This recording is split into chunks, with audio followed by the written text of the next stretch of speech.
told my high school coach, like, you need to talk to him. This guy thinks he's John Smoltz and Greg Maddux all into one, you know. And he was like, okay. And he just looked at it. He goes, Tammy, you can't make him do it. Either he's got to want it. And that's something that I try to teach kids nowadays. I'm like, look, man, this pitching lesson ain't going to make you a big leaguer or a better pitcher. And like, you are going to you're going to have to be the one to put the work in. You're going to have to become obsessed with it, depending on how far you want to go. And I think that all starts with the passion.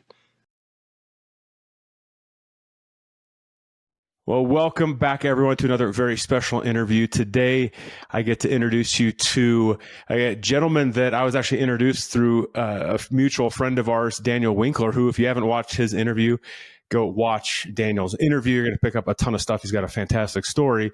And today, we get to dive into Justin Grimm's story. And I'll say hey to Justin here in a minute and welcome him. I got to, as I do always, brag on our guests and let you know who you're listening to today and who you're watching today. But Justin is a Major League Baseball veteran. He was a pitcher for numerous teams, including Texas Rangers, Chicago Cubs, Kansas City Royals, Seattle Mariners, Milwaukee Brewers, and Oakland Athletics. I'm going to ask him one of the questions about one of his highlights. One of the things that I see from a highlight perspective is he was a member of the Chicago Cubs World Series team. So I'm super interested to dive into that and his perspective of that team. He is a graduate of the University of Georgia. So go Bulldogs for all of you Bulldogs fans out there. And you can check out more about his bio, but in the show notes, please. But I want to get right to the question. So Justin, welcome. Thanks for taking the time. Super pumped to have you.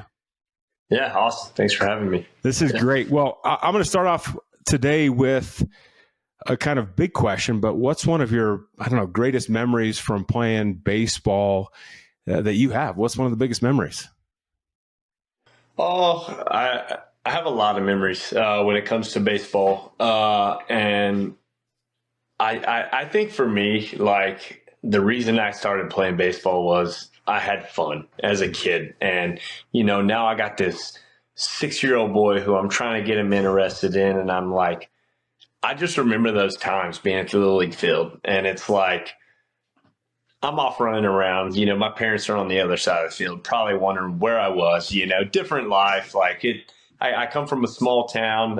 It was just different, but some of those are my favorite memories as far as having a lot of fun. Yes. And just with my friends and growing up in that domain. But, love that. Fast forward, I would have to say another one would be my Major League debut. And it involves my family and my parents. I was in Frisco in AA, and we just had like 3 starters go down in 2 weeks. And they're down there watching me pitch against Midland. And, I ended up having a really good outing, and they're actually going to drop me off at the field, and then they're going to start their drive back home. And we're literally listening to the radio, and my name gets mentioned as a possibility of being called up. And like, my parents, they're all like giddy, and I'm like, guys, relax. Like, we got like 3 top prospects in AAA, and like, this ain't happening. I'm having a good year, but thanks.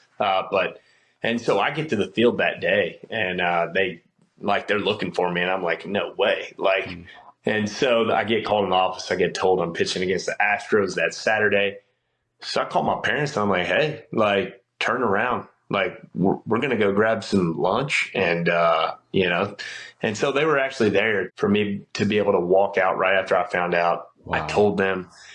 And, then obviously, I go on to pitch in my debut that Saturday, get the win. Thanks to Nelson Cruz. So that was definitely one of the best memories. And then there's many with the Cubs, but I think I'm going to go back to the moment where I got to double play in the World Series, because I just remember that feeling of like, I felt like the world was on my shoulders when I threw that 3-2 pitch. And then it just played out. I got a double play, and it went my favor. And it was just like this adrenaline rush that I guarantee I'll probably never get again in my lifetime. So there's just a few memories. I love the game, and it's fun. So that's amazing. Well, yeah. I love how you started off with the word fun. Did you maintain that like love and the fun throughout your whole career, or did it shift from, high school to college to the professional levels? Because I think it's such a key piece to it, but I'm curious, like, did you keep it part of what you did? So yes and no. I would say it's a roller coaster, like the emotions, like, if you make it far enough in the game, you're a competitor. Like you want to go be the best that you can be. But I just remember like my first year of pro ball. So let me take you back. In high school, it was fun. I was with my buddies. We were playing, for the regionals and all that sort of thing. Yes. But I got to college, and I'll be honest. I walked into college with a big chest, and I got humbled real quick. Really? And that was not fun. But the competition just went up 10 notches for me. I came from a small town, East Tennessee, Southwest Virginia, there in a town called Bristol. I was big man in a small pond, big fish, small pond. And when I got to the University of Georgia, I was overwhelmed by the amount of everybody was like me, and I'm like, wow. Like, so I would say it was one of the best times of my life looking back at it now, but there were times when I was going through that, like, it wasn't fun. It was stressful. Yes. And because I wanted to be that guy, like, and so that comes with a deal of stress and, getting in, when I went into my first year of pro ball, I just remember being so excited to get to the field every day. Like, my attitude shifted. I was like, let's go be the best person best player that I can be. Like, I need to learn everything I can because obviously, I got the talent, but like the results weren't there. Like, something's not working. Yes. So let's go learn and figure this out. And I mean, I would get excited to wake up, I'd get excited to have that cup of coffee, but then I'd get more excited when I got to the field, and just being around those guys all the time. Like, those are some great memories, right? Yes. Like, I think that's some of the stuff that I miss most. Yes. Is being around the guys and shooting the crap, whatever. But, that was my attitude going into pro ball, and that made it fun because seeing the progress, like, and getting caught up in that was fun. Yes. It took the stress off of, man, I got to go out here and throw 7 shutout innings if I want to do this or that. And I remember watching the first thing that they did, they brought us into a camp, and we went and watched some big leaguers throw bullpens. And I remember sitting there doubting. I'm like, man, these guys are unbelievable. Like, I don't know if I'll ever pitch in the big leagues. Like, they were hitting every spot, doing what they wanted with the baseball. And I'm like, wow. And so then that's kind of when I just took the time to, all right, let's just go be the best me, figure out what works for me. And, I had coaches helping, obviously, like with that mindset of like shifting your focus elsewhere. Because if you go into it thinking, oh, I got to do this, this, this, and this, you're probably going to put yourself and you're going to dig your own hole per se. So totally. And I think this is super interesting because like I experienced it, right? I like the ups and downs and ebbs and flows. And you hear coaches say like, have fun. This is a game, enjoy yourself. And at the same time, you're like, but I mean, I'm kind of in a business now, right? I'm trying to make a living off this stuff. Or if I'm D1 ball, I'm trying to make it as long as I can and get a scholarship or pay for my scholarship or get to the next level, right? So there's that pressure that comes with it. And what was it watching that bullpen? Like, what was that shift? Because it seemed like that first year of pro ball, like the love came back, like the enjoyment came back. What was it a trigger? Was it just like some random, I don't know, just decision by you watching that bullpen being like, man, I just got to get back to the love? Or because a lot of athletes struggle with this. Yeah, no, I think I put so much stress on myself that draft year, my last draft year, that like looking back now, some of the best times I ever had in baseball. Like, you're with your buddies, you're hanging out, having great times off the field, like, and all this stuff. Yes. But at the end of the day, my goal was to go get drafted, to try and make as much money as possible as I can at this. Like, I didn't have a plan B. Yep. And that's something that I'm dealing with now at 35 years old. Yep. Right? Like, I didn't have a plan B. Like, it was plan A or bust. Mm-hmm. And so when I got the pro ball, I think I just kind of decompressed a little bit going into it. It was like, all right, like, and I had a lot of talent around me that helped push me as well. So instead of looking at this guy like, oh, you're my competition, like, you never want to be that guy, right? Like, now you're creating tension. Now you're creating like other things that are probably going to work against you because, nobody, you want to be the best competitor, but like, let's be that silent assassin and let's make each other better. Why can't we all pitch in the big leagues? Yeah. That kind of attitude. So, I think it was a good group of coaches, a good group of players, and that just kind of helped me. And, I just remember being excited to go to bed because I knew when I wake up at 5:30 a.m., like I'm getting to the field and I get to do it again. How does it get any better than that? So it became a job at one point in my career, but I think it was always getting back to trying to be that kid. Yes. So. Yes. Well, it's a significant shift too. I think that, a lot of athletes that I, talk to, especially at the high school level, right? But even collegiate level, it happens at the pro level too, right? Where we get in that space of comparison, right? And it can be detrimental, right? If we don't have the right mindset attached to it. Yep. Comparing yourself is not a bad thing. To he or she is stronger, faster, can throw a pitch, this pitch, that pitch, the same pitch I throw, like whatever. Yet it's like, what do you do with it that matters, right? When you see athletes or come across athletes who like struggle with that and they stay in that comparison place where it's like, oh gosh, I don't have what they have.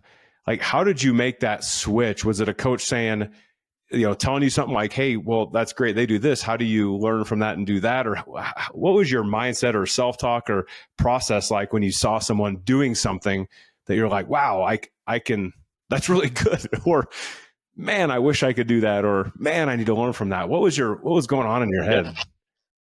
There were times where I was like, dude, you don't want to play. I don't want to say victim, but like, I would say that I was honestly just wowed. But you go back to that and it's like, there were outings where I like, as soon as it was done, I wowed myself.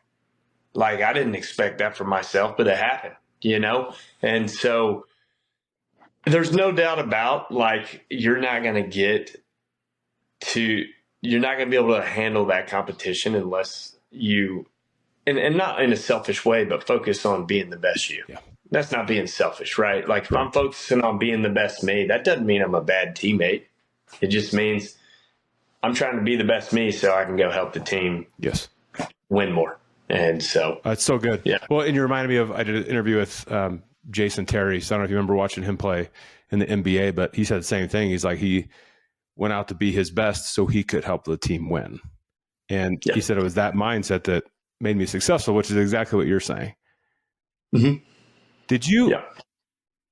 So I'm super curious. I got so many questions to ask you. Goodness sake. I mean, being a pitcher, right? And you have to come in some, pretty key situations, all that, and, pressure situations.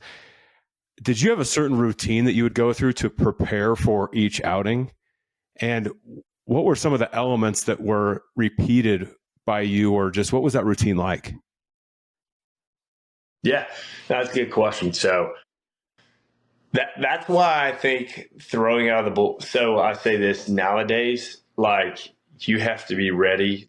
It doesn't matter who you are in that bullpen. Like the bullpen has shifted. It's like you might throw your best guy out there in the 7th inning to get out of a bind, and then he throws the 8th, and then somebody else is throwing the 9th. That's to where it's like, hey, I got 7th inning, you got 8th inning, you got 9th. So you can better prepare your mind and be ready. For me, that was great. But the first month is always the hardest because that phone rings. It's like, who are they calling? Rolling the dice. So you got to kind of, all right, like you're watching the starter and it's like, all right, kind of start moving around. So I'm going to move around a little bit this inning, and then I'm going to watch our starter. If he gets in trouble, I'm going to get going or whatnot. But even though I know my name may not be called, I don't want to be unprepared, right? Like I don't want to come out cold turkey starting to fire a baseball. So, that's more of the mindset for me. I had this little stretch routine. I did it over and over every single day. Like third inning, all right, I'm going to work on this, and then fourth inning. And, I always let the game determine on how I'd go about that. It didn't look the same every day, but it was the same type of preparation as far as like mobility, and then getting my arm moving around, and then getting my head in the right place. And then as the season goes on, for me, it was easier. It's like, all right, this is my window right here. Like, this is my role this right now. So, and then, it can change, but it is a little bit easier when you know your window. So, some guys don't have the ability to lock in for all nine, right? Like we're down there, we're talking about whatever for the first 3 to 5 innings. And then all of a sudden it gets pretty quiet and everybody starts to go about their, their thing. And so, Interesting. So, yeah. Yeah. Cause I imagine that quietness is that mental preparation or physical preparation cause you don't know when your name's going to be called, even if you do know your window. Yeah. The nerves start to get real. And and then the phone rings and the heart starts just pounding away. And, it's a cool feeling. Yes. But adrenaline rush, right? It's like it's go time. That's right. So when you step on the mound, again, like you're called out of the bullpen, it's typically not necessarily in the best situation, right? It can be in a normal situation, just taking over the inning, all that. But you step on the mound, I mean, you have the crowd, you got the big stadium, you got, the best of the best hitters that you're going against. What was your mentality like stepping on that mound, knowing that like I'm confident in what I'm about to do? Like, how did you maintain that approach and then just go after the hitters? The hitters. Yeah. So,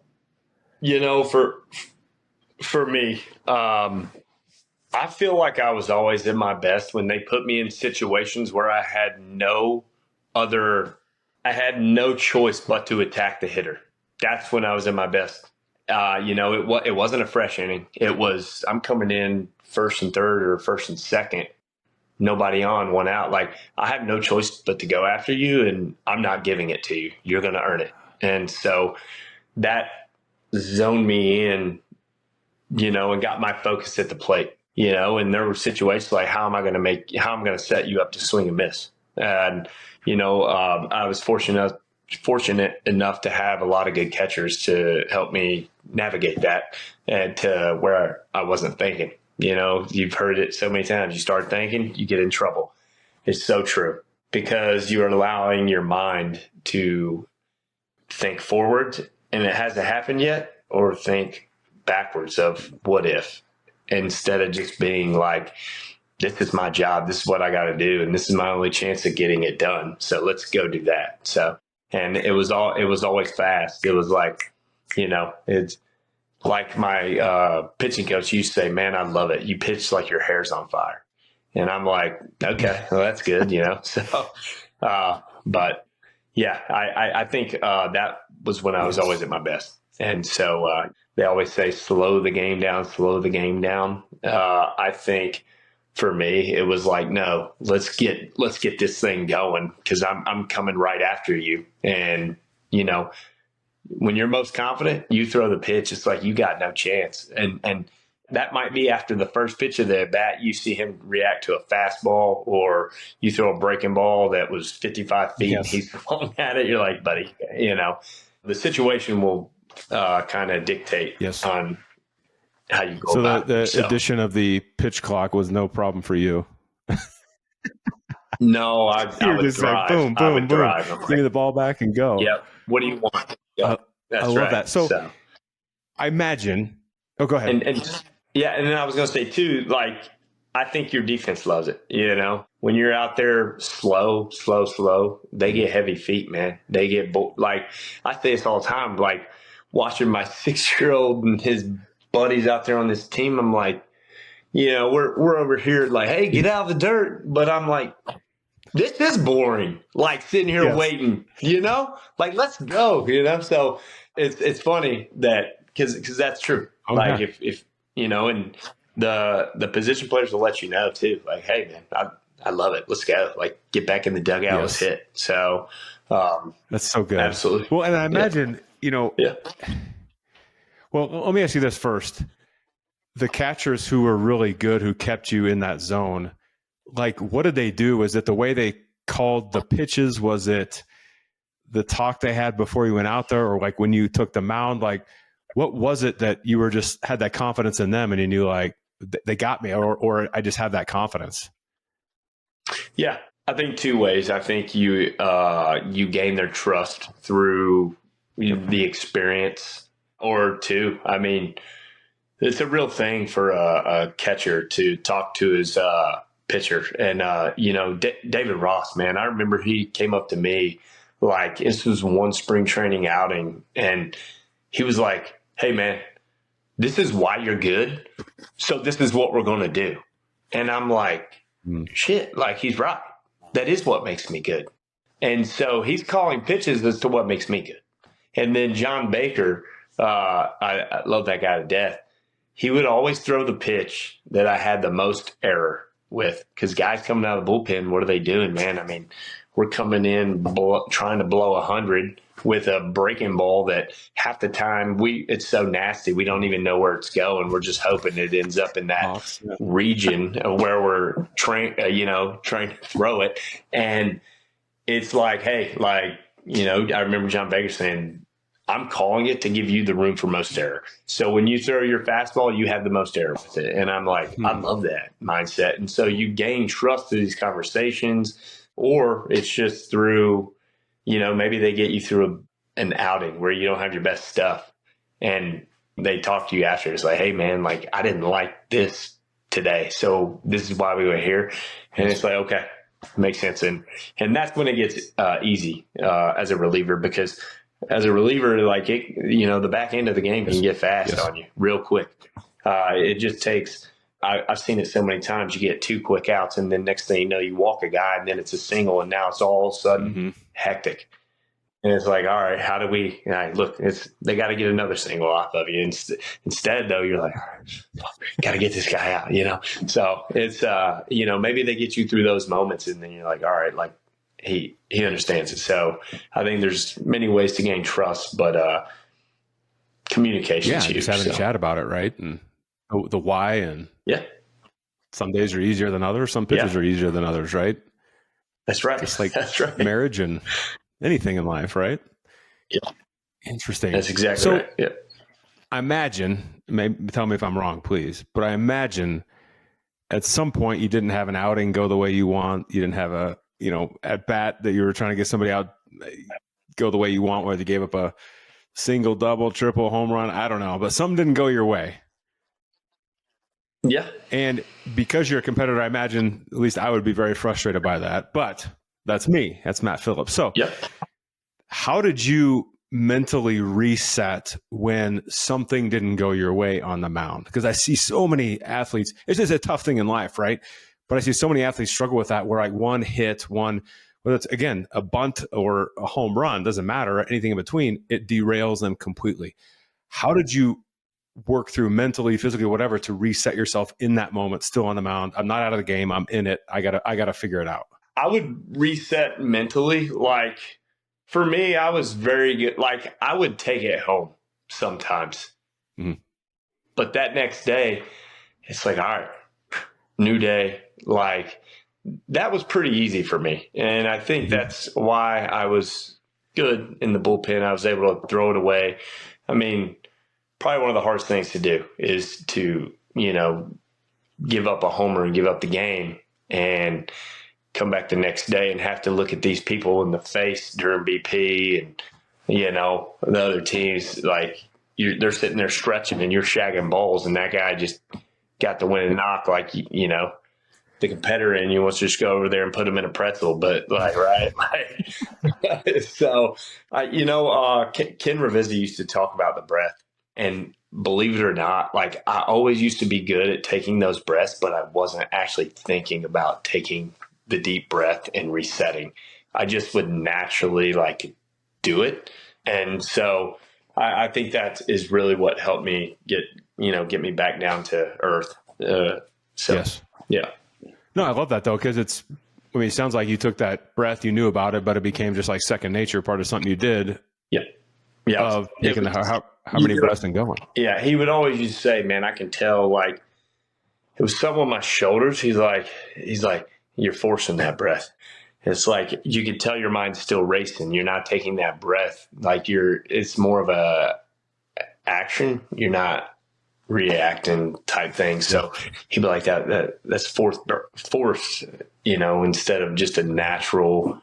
It doesn't have to be something huge like, you're blowing up like a blimp. Like it's just got to be a natural, little subtle breath and, get back to work. So I like that. Yeah. I like that though. Yeah. Naturally it's like, take a breath and everybody wants to take it because you took too big a one. Yeah, that's right. It's like that was way forced. You didn't relax. So yeah. I like that. Just get the muscles relaxed, body relaxed through the breath. Yep. I like that. Okay. So let's talk coaches for a minute. Okay. Yeah. Who is one of the best coaches you've had, and how did he help you just with pitching or whatever? Yeah. It's a loaded question, isn't it? Yeah.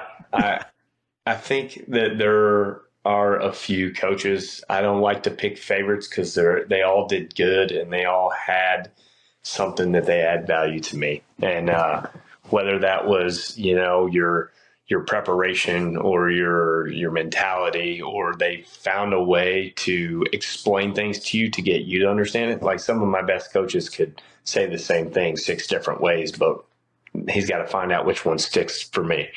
So I'll go back to my high school coach, Mark Daniels. He pulled me aside. This was after my freshman year of high school, I believe.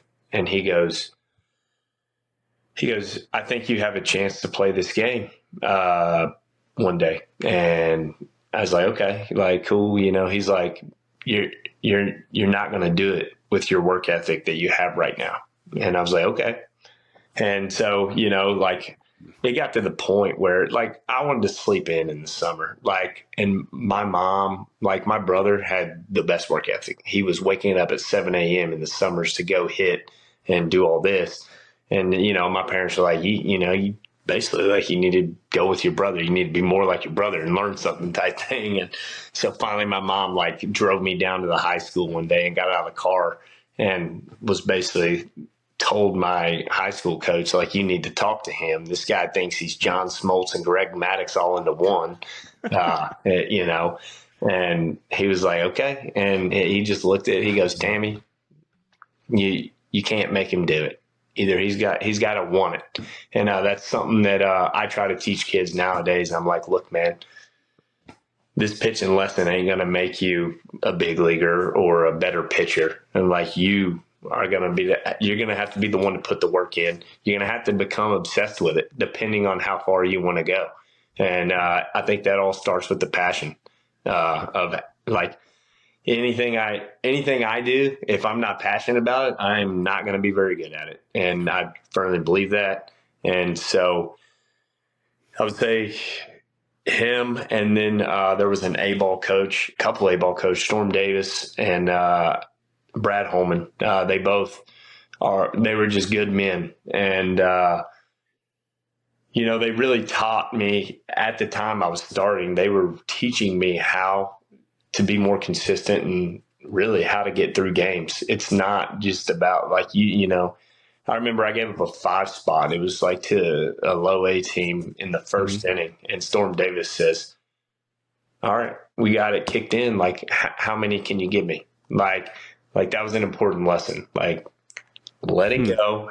And I ended up giving him 6 innings and 6 runs. And he's like, he was like, that shows me more about you than you going out there and throwing 6 no-hit innings. And I'll never forget that. And,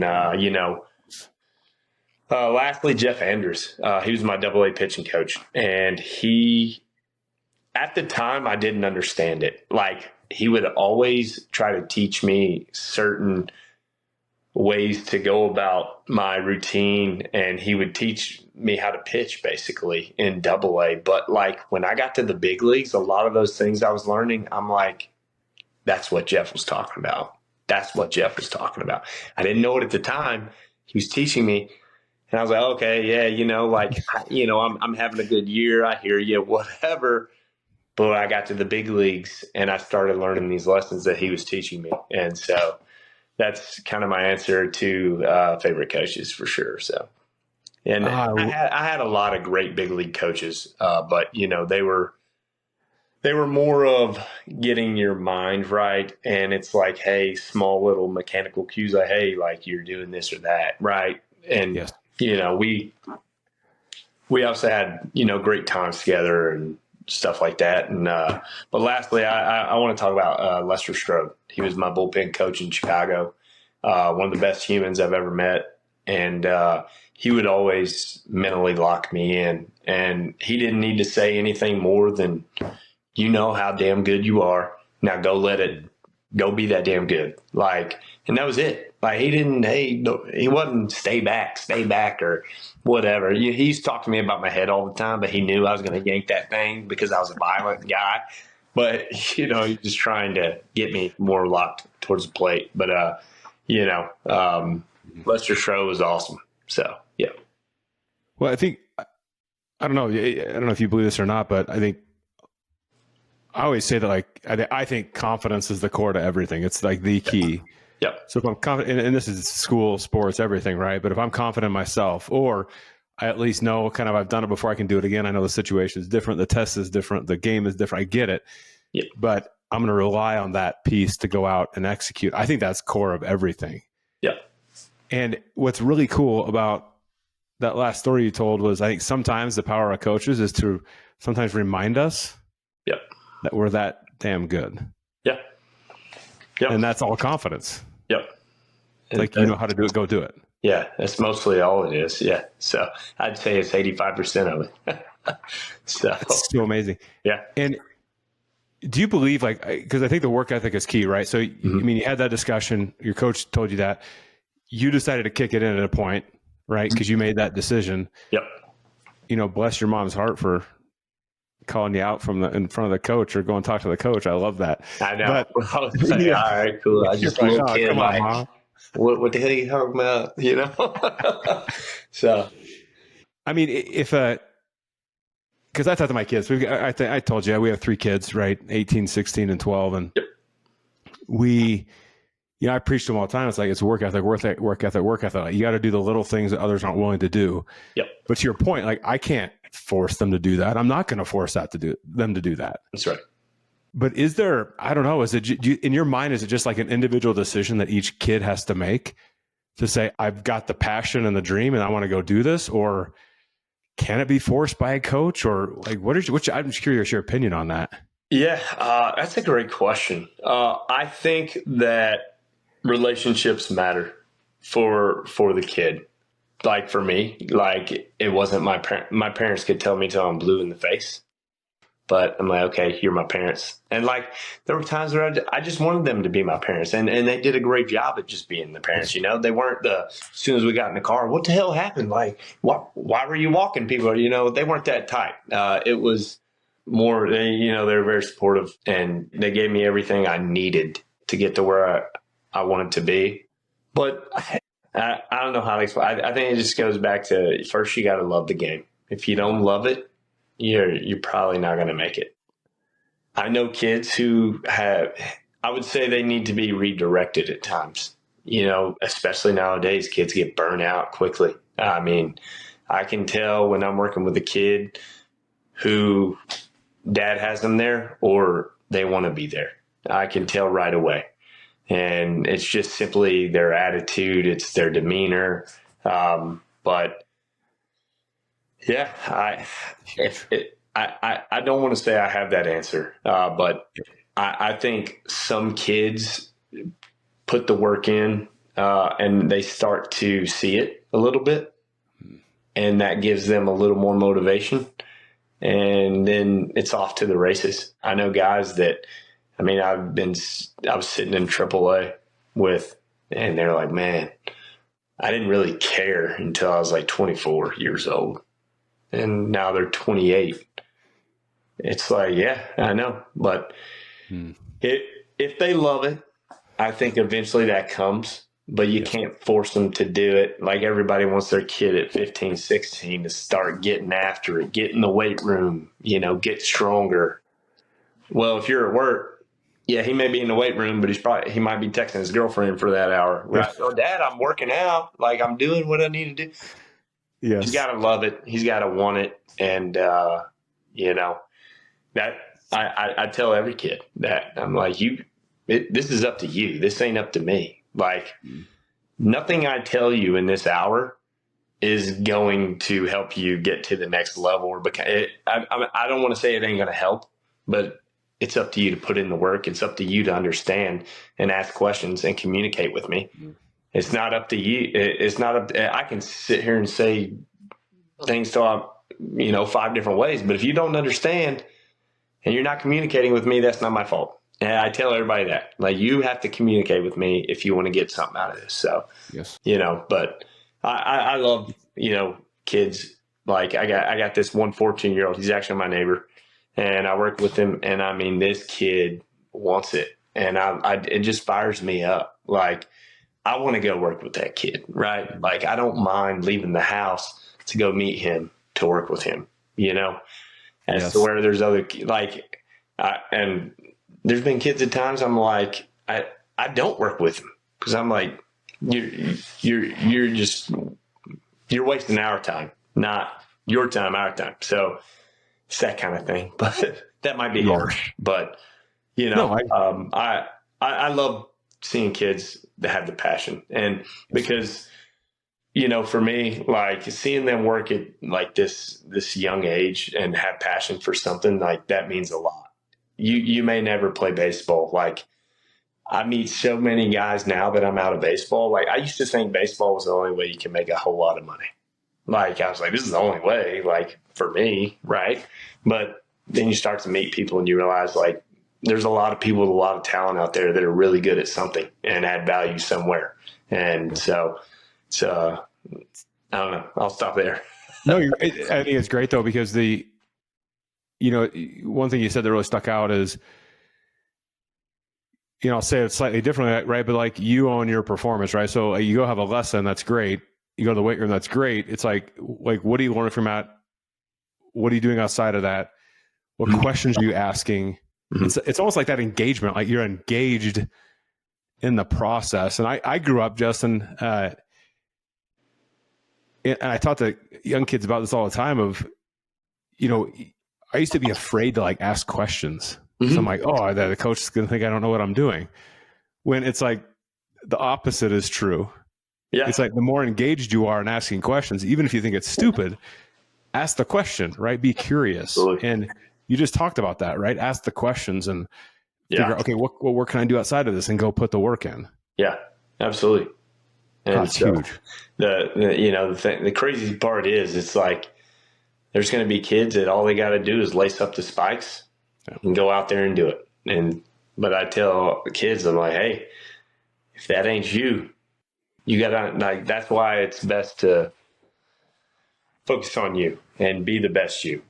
Because you may have to go through that 30-minute routine before you throw your spikes on to feel like prepared. Like, other guys can just flip that switch. Some guys can't. And that's just the way it is. So I used to envy those guys. So true. Yeah. Well, I think that's a beautiful point, right? Know yourself. Yeah. And you do what you have to do to prepare or get to work or whatever. And man, look at that other guy or, woman who can do that and just flip the switch and be like, man, that's amazing. Yep. But I know myself and this is what I'm going to do. Mm-hmm. It's such a huge thing. Okay. I want to be aware of time here, Justin. Yeah, no worries. This is so good. Okay. Let me ask you one question, two questions, right? One's hopefully easy, but if people want to connect with you, Sure. where can they best find you? Yeah, I would say Instagram. I do have a LinkedIn, and my buddies have been telling me, like, man, you got to get more active on LinkedIn. And I'm just like, I don't know, man. Like, just, I'll get on board. So I would say either Instagram or through LinkedIn for sure. Okay. But preferably like an Instagram, probably like Awesome. that. So awesome. Yeah. And we'll put, just so everybody knows, links in the show notes. Go connect with them. Sure. I just connected with you on LinkedIn too, man. So you're already getting more active. There you go. See, I'm doing it. I'm doing it. You're doing the work. You're doing the work. So, let me ask this one last question. We have a lot of, high school, collegiate athletes listening. We've got coach listening as well. But if I'm a, high school or collegiate athlete and I'm looking to get to that next level, what are two tips, two words of advice or pieces of advice you'd give them to give them a chance to make that occur? Yeah. So this is a hot take, but I think a lot of people think that's travel ball. And I have my opinions on all that I won't share. But I think if you're passionate enough about it, like, I personally don't know how it happens nowadays, but like when I was coming up, it was showcases. Like I didn't do the travel ball thing. I played Little League up until I was 14 years old, until you can't play no more, right? Like, and I was playing with my buddies. I was having fun. And, but I would just say enjoy it and always make it fun. When you work, make it, I like to break it down for kids. When you're trying to get better, there's a time to get better. There's a time to compete. I don't need you out there working on trying to get better when it's compete mode for your team. And so I would say go be the best competitor that you can be when it's time to compete, and then go be the best learner when it's time to learn. And, have the passion for it, become obsessed with it. And, who knows where you'll end up.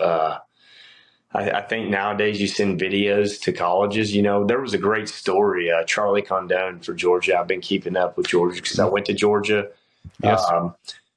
He's sending out videos to all these colleges, and like nobody wants them. And Georgia gives him a preferred walk-on spot. He said, that's what I want to do. And now he's one of the top players in the nation. He's going to be a top 5 pick, let's say, probably 3. But he had his plan about going about it, and he got to Georgia, got stronger, worked on his swing, I guess, and that's it's a really cool story. And it's a great article. I just read that article today. I sent it to my son. Actually, it's on ESPN, and it's a fantastic look of a kid who's going to go play D3 ball, basically football and baseball. Yep.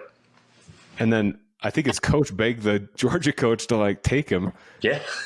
And he did. Yeah. I was like, to your point, top 3 draft picks. Like, you got to be kidding me. Yeah, it's amazing. So, and two, we talk about success. Tony Vitello, did you see that interview? I didn't know. I didn't see that one. I recommend going and looking that up. He, it's a post-game presser, and he talks about like success, and like, dude, he had me like, I put on my Instagram story, I said, not a UT fan, but I said, like, basically like, well said, Tony. He talked about success. It was awesome. So, check that out for sure. So I'm going to go check that out. I love that disclaimer though. Not a UT fan, but great lesson here. I said, not a UT fan, but I love these words. Well said, Tony. And then I put Go Dogs at the bottom in red. Go Dogs. I love it. So, yeah. But yeah. And I mean, too, like, last thing I'll say, I think you may have asked the question off the interview, and we were talking about like teams and talent and all this. And I always say this, like, I don't get any of this right here, a World Series champion, without the guys around me. And I know that. I didn't bring that World Series champion to Chicago, or championship. me and the guys around me did it. And we did it because we had a lot of talent in the right places and we meshed it together. Yankees are a really good team. You can have too much talent around because egos get in the way. And, I think the best teams aren't the most talented teams. And it's because everybody accepts their role and they go be very good at what they're supposed to do for that team. And they become good teammates. And, if you have that selfish mindset, like you're not going to be happy, even if you win it all, right? Like you're just not going to, it's not going to make you happy. Like, so yeah, that's all I got. Yeah. That's such good advice, and what an amazing way to end it. And yeah, Justin, I just can't thank you enough for, again, spending your time with me and just sharing these gems. And I hope everyone watching has been taking notes, and if not, go replay it again and get out your piece of paper and pen and take notes, right? Because, we learn from the best. We take some of these tips and tricks and then just integrate them into what you do, right? And maybe have a different mindset walking onto the practice field today, or onto the game field today, or into school. Or you coaches listen, maybe you have a different mindset going to coach some of your kids today, whether it's baseball or volleyball or soccer or whatever sport that you happen to coach. Yeah. So Justin, I just can't thank you enough. I know we'll spend another minute together when I click stop record here, but I thank you so much again. Yeah. Thanks for having me on. It was fun. All right. So for everyone watching, please go connect with Justin right away. Not only on Instagram, but for goodness sake, LinkedIn too. LinkedIn, baby. He said he needs to get more active on it. So let's go connect on LinkedIn. Yeah. But thank you for your time today. Please go check out all the other interviews that we have lined up.